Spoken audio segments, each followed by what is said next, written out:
आज के इस वीडियो में बात करेंगे फिल्म इंसाफ का तराजू की, जिसे इंडिया का one of the most boldest film कहा जाता है।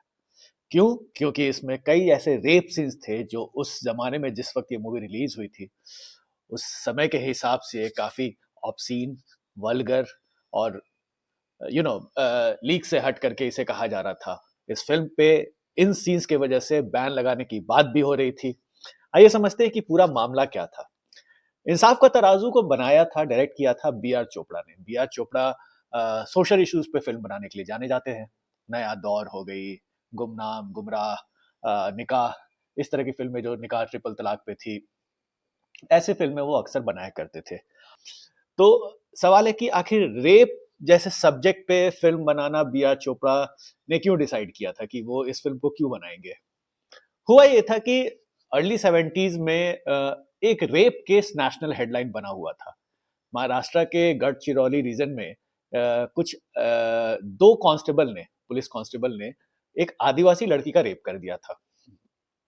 और ये मामला जब कोर्ट में गया तो सेशन कोर्ट ने कहा कि रेप नहीं हुआ है, क्योंकि इस लड़की ने ना तो शोर मचाया है, ना इसके शरीर पे कोई जख्म के निशान है और कोई प्रोटेस्ट का साइन नहीं है, इसलिए ये रेप नहीं है। और जो दो कांस्टेबल थे उन्हें छोड़ दिया गया था। मामला हाईकोर्ट गया, हाईकोर्ट ने इस वर्डिक्ट को पलट दिया। लेकिन फिर जब मामला सुप्रीम कोर्ट गया तो सुप्रीम कोर्ट ने भी ट्रायल कोर्ट वाला ही वर्जन अपहेल्ड कर दिया और कहा कि भाई नहीं, ये तो इसमें रेप की कोई गुंजाइश नहीं है और जो दोनों कांस्टेबल है वो निर्दोष है। इस वर्डिक्ट के बाद हुआ ये था कि अब ये मामला नेशनल हेडलाइन तो बना ही हुआ था। इस वर्डिक्ट के बाद उस टॉपिक पे डिस्कशन चालू हो गया कि रेप के जो केसेस हैं उसमें कंसेंट प्रूफ करना कितना मुश्किल है। कई बार क्या होता है कि औरतों का जो सबमिशन होता है उसको लोग कंसेंट समझ लेते हैं, और ये जो लाइन है, ये कितनी पतली लाइन है, उसको लेकर के पूरे देश भर में डिबेट चालू हो गए।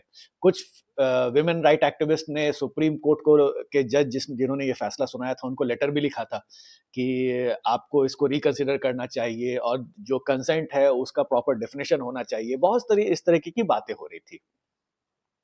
तो इन्हीं सारे इंसिडेंट्स ने कहीं ना कहीं बी आर चोपड़ा को इंस्पायर किया रेप जैसे सब्जेक्ट पर फिल्म बनाने का। और उन्होंने ये जो रेफरेंस लिया वो था एक हॉलीवुड की फिल्म थी, लिपस्टिक, जो 1976 में आई थी। और उसकी भी कहानी कुछ ऐसी ही थी कि एक इंडिपेंडेंट वुमेन है, मॉडल है, और उसका एक वो किसी से प्यार करती है, लेकिन उसका किसी और शख्स जो है वो उस पे वो उसको अपनाना चाहता है। तो और वो जब इसके एडवांसेस मना कर दिए है तो उसे वो उसका वो रेप कर देता है। बिल्कुल same to same story line इंसाफ का तराजू में बी आर चोपड़ा ने रखी। उसमें भी कहानी कुछ ऐसी ही थी कि एक मॉडल है, भारती, जिसे कि जीनत अमान ने प्ले किया था। और वो काफी सक्सेसफुल मॉडल है और उन्हें प्यार है एक बंदे से जो कि दीपक पराशर ने वो रोल किया था। और इनकी खूबसूरती से इम्प्रेस है एक इंडस्ट्रियलिस्ट रमेश गुप्ता। और रमेश गुप्ता जो है वो भारती को अपनाना चाहते हैं, लेकिन जब भारती उनके एडवांसेस को मना कर देती है, रिफ्यूज कर देती है, तो रमेश जो है वो भारती का रेप कर देते हैं। और वो जो रेप था वो काफी ब्रूटल तरीके से और बहुत ही ग्राफिक डिटेल्स में वो दिखाया गया था। और इस वजह से जो है वो विमेन राइट एक्टिविस्ट जो है वो इस फिल्म से काफी नाराज हो गए थे। इनफैक्ट ये जो रोल जो किया था ये राज बब्बर ने किया था। उनको उनके ये फिल्म मिलने की कहानी भी बड़ी दिलचस्प है। जब उन्होंने अपनी पहली फिल्म की थी किस्सा कुर्सी का, वो एक पॉलिटिकल सटायर थी इंदिरा गांधी के गवर्नमेंट के ऊपर। तो उस फिल्म पर आपको याद होगा संजय गांधी के दबाव में आकर के गवर्नमेंट ने उस फिल्म को बैन कर दिया था। सिर्फ बैन ही नहीं किया था, सीबीएफसी के पास जब उसके प्रिंट्स गए थे तो वहां से उस प्रिंट्स को चुरा करके उस फिल्म के उसे आग लगा दी गई थी। तो राज बब्बर उस फिल्म का हिस्सा थे और उनको ऐसा लग रहा था कि शायद उनकी जो फिल्म है वो इनका जो करियर है वो शुरू होने से पहले ही खत्म हो गया है। लेकिन 2 साल के बाद उन्हें बी आर चोपड़ा के ऑफिस से फोन आया और उन्हें बताया गया कि भाई एक हम फिल्म ऐसी बना रहे हैं और उसमें आपको एक रेपिस्ट का रोल करना है।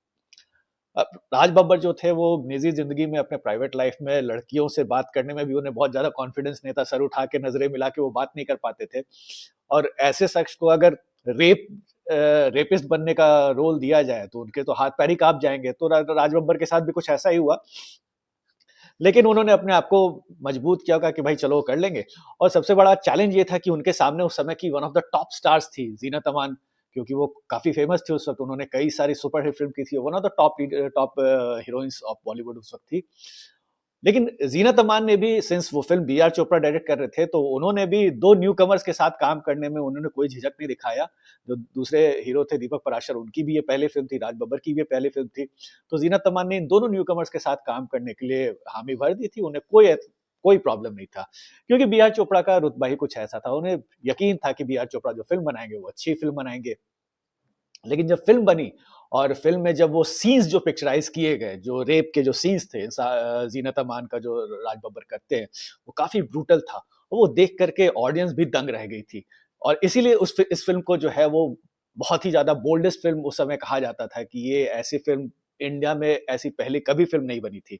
आमतौर पे जो रेप सीन्स भी होते थे, वो बंद कमरे में दिखा दिए जाते थे और उसके जगह पे कुछ मेटाफर यूज़ कर दिया जाता था, या तो झूमर टूट जा रहा है या मोमबत्ती बुझ जा रही है। लेकिन इसमें काफ़ी गोरी डिटेल के साथ इन रेप सीन्स को किया गया था। इसमें ना सिर्फ़ ज़ीनत अमान का रेप सीन जो था, जिसको लेकर के काफ़ी ऑब्जेक्शन था, क्योंकि फ़िल्म में कहानी कुछ ऐसी थी कि जैसा मैंने बताया कि राज बब्बर जो है ज़ीनत अमान का रेप कर देते हैं। फिर ज़ीनत अमान का जो कैरेक्टर है वो इनके अगेंस्ट एक कानूनी केस लड़ता है, लेकिन वो केस भी जो है वो ज़ीनत अमान हार जाती है। जस्ट जैसा मैंने बताया वो गढ़चिरौली वाला जो केस था, उसी तरीके से इस केस में भी ज़ीनत अमान की हार हो जाती है। अदालत में बहुत सारे सवाल उठते हैं, उनके कैरेक्टर पे सवाल उठते हैं, उनके प्रोफ़ेशन को लेकर के उनकी स्क्रूटनी की जाती है। ये सारी चीज़ें उस वक़्त जो है वो पब्लिक डोमेन में बहुत डिस्कशन होती थी कि जो वुमेन का जो कैरेक्टर है, अगर रेप विक्टिम जो है उसका कैरेक्टर कैसा है, उसको लेकर के बहुत ज़्यादा छानबीन होती थी। जो कि जो महिला ऑर्गनाइज़ जो वुमेन राइट ग्रुप्स जो हैं जिसको लेकर के काफ़ी ऑब्जेक्ट करते थे। तो ये सारी चीज़ें फ़िल्म में दिखाई गई थी। जो कोर्ट सीन्स हैं, जो क्रॉस एग्ज़ामिनेशन होता है ज़ीनत अमान का, सिमी ग्रेवाल जो है वो वकील बनी है ज़ीनत अमान की, और रमेश जो राज बब्बर हैं, उनके जो वकील हैं वो श्रीराम लागू हैं। तो वो उनके जो कोर्ट सीन्स थे, जो आर्गुमेंट्स होते हैं रेप के कॉन्सेंट को प्रूव करने के लिए कि रेप था भी या नहीं था, या फिर ज़ीनत अमान ने अपनी इच्छा से उनके साथ सेक्स किया था। ये सारे क्रॉस एग्ज़ामिनेशन जो थे वो काफ़ी इंटरेस्टिंग थे, दिलचस्प थे और इनफैक्ट आई ओपनर भी थे। खैर वो केस ज़ीनत अमान हार जाती हैं और उसके बाद वो डिसाइड करती हैं कि वो इस शहर छोड़ के चली जाएँगी और दूसरे शहर में ये एक नई नौकरी करने लगती हैं और इनकी छोटी बहन होती है पद्मिनी कोल्हापुरी। और फ़िल्म में आखिर में क्या होता है कि इनकी बहन का भी राज बब्बर जो है वो रेप कर देते हैं और वो सीन भी काफ़ी गोरी था और काफ़ी डिस्टर्बिंग विजुअल्स थे उस रेप सीन्स के भी। क्लाइमैक्स में ये होता है कि जब पद्मिनी कोल्हापुरी का भी रेप हो जाता है ज़ीनत की बहन का, तो ज़ीनत अमान गुस्से में आकर के राज बब्बर का खून कर देती हैं और फिर एक कोर्ट सीन होता है जहाँ पे वो एक मोनोलॉग देती हैं नारी के सम्मान के बारे में और जुडिशरी कहाँ-कहाँ पे वीक है हमारी, उसको लेकर के वो अपना एक बयान देती हैं। जिसके बाद जज जो है वो उनको, चूँकि उन्होंने खून किया है तो उन्हें एक सज़ा तो सुनाता है, लेकिन वो अपना इस्तीफ़ा भी दे देता है क्योंकि ये वही जज था जिसने राज बब्बर को उस पहले वाले केस में बरी कर दिया था। तो इस तरह से ये फ़िल्म एंड होती है। लेकिन जो फ़िल्म की जो एंडिंग है, जो ज़ीनत अमान जो राज बब्बर को गोली मार देती हैं, इसको लेकर के भी कई ऑब्जेक्शंस थे कि ये एक तरह से लॉलेसनेस को नॉर्मलाइज़ कर देता है कि अगर आपको इंसाफ़ नहीं मिला है तो आप खुद कानून को अपने हाथ में लेकर के अगर आप खुद से इंसाफ करने लगो, तो ये चीज़ें काफ़ी नॉर्मल हो जाएँगी। तो इन इन वजहों से भी जो फ़िल्म की है, जो क्रिटिसिज़्म काफ़ी हुई थी। लेकिन जब फ़िल्म रिलीज़ हुई, तो जैसा मैंने बताया कि वुमेन राइट ग्रुप जो हैं, वो इस फ़िल्म के अगेंस्ट थे और प्रोटेस्ट हो रहा था इस फ़िल्म को लेकर के। राज बब्बर का घर से निकलना मुश्किल हो गया था। उन्हें लोग रेपिस्ट कहने लगे थे। वो एक टैग उनके साथ काफ़ी दिन तक चला इस फ़िल्म के रिलीज़ होने के बाद। तो जब इस फ़िल्म को रोकने की बात हो रही थी तो बी आर चोपड़ा के एक फ्रेंड थे justice Bhagwati. B R Chopra ने उनसे एक मुलाकात की और उनसे कहा कि भाई आप फ़िल्म देखिए और जो जो इस तरह के प्रोटेस्ट हो रहे हैं, इसको किसी तरह से काबू करने का कोई अगर उपाय है। तो फिर उनके लिए जस्टिस भागवती के लिए फ़िल्म की स्क्रीनिंग हुई और फ़िल्म देखने के बाद जस्टिस भागवती ने एक ओपन लेटर लिखा था इस फ़िल्म के सपोर्ट में कि ये रेप जो होता है इंडिया में जो वुमेन का, उसके अगेंस्ट ये फ़िल्म है और ये फ़िल्म लोगों को देखनी चाहिए। तब जाकर के ये मामला थोड़ा-सा शांत हुआ था और दर्शक जो है वो फिर भारी मात्रा में जाकर के इस फ़िल्म को देखे थे और फ़िल्म का बिज़नेस भी काफ़ी अच्छा था। लेकिन प्रॉब्लम ये है कि ये जिस तरीके की फ़िल्म थी, उसके बाद इस फ़िल्म ने एक प्रेसिडेंट सेट कर दिया। इसके बाद जितनी भी वुमेन एम्पावरमेंट के नाम पे जितनी भी फ़िल्में बनी इंडिया में, उन सब की कहानी लगभग सेम ही हो जाती थी और सब में यही होता था कि जो फीमेल कैरेक्टर है, लीड कैरेक्टर जो है फ़िल्म का, उसका रेप हो जाएगा और फिर वो बदला लेती है। प्रतिघात हो गई या जख्मी औरत हो गई, फूल बने अंगार हो गए, फिर ऐसी ही फ़िल्मों का एक बाढ़ आ गया। और इसी वजह से जो कई सारे जो फीमेल एक्टर्स हैं, इनफैक्ट डिंपल कपाड़िया ने इस बात को लेके ऑब्जेक्शन भी रेज़ किया था कि इंडिया में वुमेन सेंट्रिक फ़िल्म बनने का मतलब ही है कि उनका रेप हो जाना और फिर उनका बदला लेना। इसके बियॉन्ड लोग जो हैं वो सोच नहीं पाते। और प्रॉब्लम ये थी कि जितने भी इस तरह की फ़िल्में बनती थी, उसमें रेप सीन्स को ज़्यादा ग्राफिक डिटेल्स में दिखा करके रेप जैसे मसले को समझना या विक्टिम के ऊपर क्या गुजरती है उस बात को समझाने से ज्यादा ऑडियंस को टिटिलेट करने की कोशिश की जाती थी, क्योंकि ये रेप सीन जो थे वो काफी न्यूडिटी ज्यादा दिखाने लगते थे, जो कि ऑडियंस ज्यादातर रेप को ही देखने के लिए आती थी। तो रेप का जो अफेक्ट है किसी ह्यूमन बीइंग के ऊपर वो क्या है, उसको समझने से ज्यादा वो एक एक तरह की वो सेमी पॉर्न या सेमी न्यूडिटी वो वाली फिल्म बना देते थे। और यही बॉलीवुड में कई दिनों तक ये पैटर्न चला था। तो और इसकी शुरुआत जो हुई थी वो इंसाफ का तराजू से हुई थी। हालांकि उसका इंटेंशन कुछ और था, लेकिन उसने एक प्रेसिडेंट सेट कर दिया था और आगे जाकर के सारी फिल्में एक ही तरह की बनने लगी कि उसमें रेप हो, अगर विमेन सेंट्रिक फिल्म है तो हीरोइन का रेप कर देना है, फिर या तो वो या फिर उसके घर वाले उसका बदला लेंगे। तो इस तरीके से ही ऐसी फिल्में बनने लगी। लेकिन इंसाफ का तराजू जो है वो अपने टाइम के हिसाब से वो काफी बोल्ड फिल्म थी। उसका सब्जेक्ट भी काफी इंटरेस्टिंग था। अगर आपने ये फिल्म नहीं देखी है तो आपको ये फिल्म जरूर देखनी चाहिए।